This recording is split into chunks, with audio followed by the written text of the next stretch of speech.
My name is John Washington with Push Buffalo, and also my own person who does some other shit too. All right. So where are we at today, and why are we here? Today we're at the PPG rollout in the Merriweather Library. We're here to talk about some of the agenda items that PPG and other partners have come up with of what we want to see happen in the next year. And what I really spoke on was kind of things started with Martin Luther King. And I think Martin Luther King is the most bleached, whitewashed historical figure, most misunderstood. And so when I learned about Martin Luther King, there's all this like kind of turn the other cheek, real like white supremacist Christian narratives about who Dr. King was. And I think there's some validity to that, but I think Dr. King was a person who was one of the most hated people of his time. I think that the way that the story is told about who he is right now, it's really hard for people to get in their heads that he was one of the most hated people in the country by black people and by white people, and that both sides of the church were really basically trying to stop him from doing whatever he thought he needed to do. And then you have the more black radical side, represented by Malcolm X and a lot of others, that was saying, what you're not doing is not enough. But really what he did is, nonviolence to him was a tactic.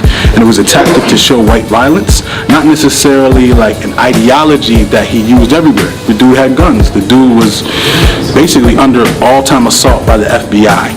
And so he basically was like, look, if we have sundown towns where all of the violence of whiteness happens in the darkness, we want to bring that darkness into light.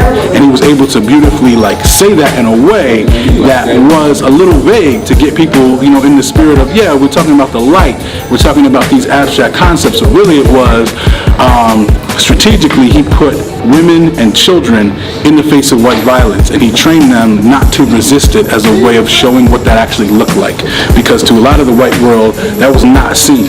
And when he put that on the news, regardless of what you think of his long-term platform or whatever, it shocked the nation and really opened up a lot of space. But that was some ruthless tactics, right?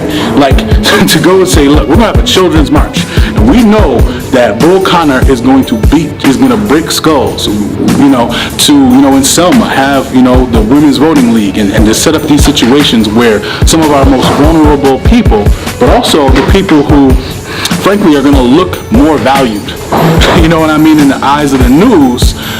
When they were beating up, black dudes with their fists up, they're like, oh, these are militants, and they blame riots on them and all these type of things. But when you put the suit on and you have your children and you have these women like, Rosa Parks and Ella Baker and others who were trained, it looks different. And so I think we really need to start talking about this history, because basically I hear a lot of politicians like, oh, well, Black Lives Matter, you need to be more respectable and you need to act like Martin Luther King did, and as if Martin Luther King was some sort of, pacifist, when the reality was he was just clear about how violence shows up and how to highlight violence. And you could disagree or not about some of his rhetoric. A lot of that was just a way to get people to see things differently, to get involved differently. And I definitely have some tensions and disagreements with that, but I think that's not something that we talk about. We talk about, oh, Martin Luther King was this leader, but how did he lead? The man wrote damn near 8 books, and we have this one quote that summarizes everything he was. I have a dream that one day little black boys and little black girls. That was a 20-minute speech. Let's talk about the times that he talked about revolt, and he talked about revolution. He basically laid out, look, America wrote a check and needs to cash it. If it doesn't cash it, then these people are going to burn this motherfucker down. So I'm trying to be here like, hey, if y'all want to do a couple things here to lift us up, that'll be cool. But if not, there's some dudes over here ready to burn it down. And that was his tactic as far as negotiation. So I think that we need to learn more about what actually happened, because we may know a name of a figure, but not what they did, what those tactics were, and how do we analyze how those tactics could be helpful today.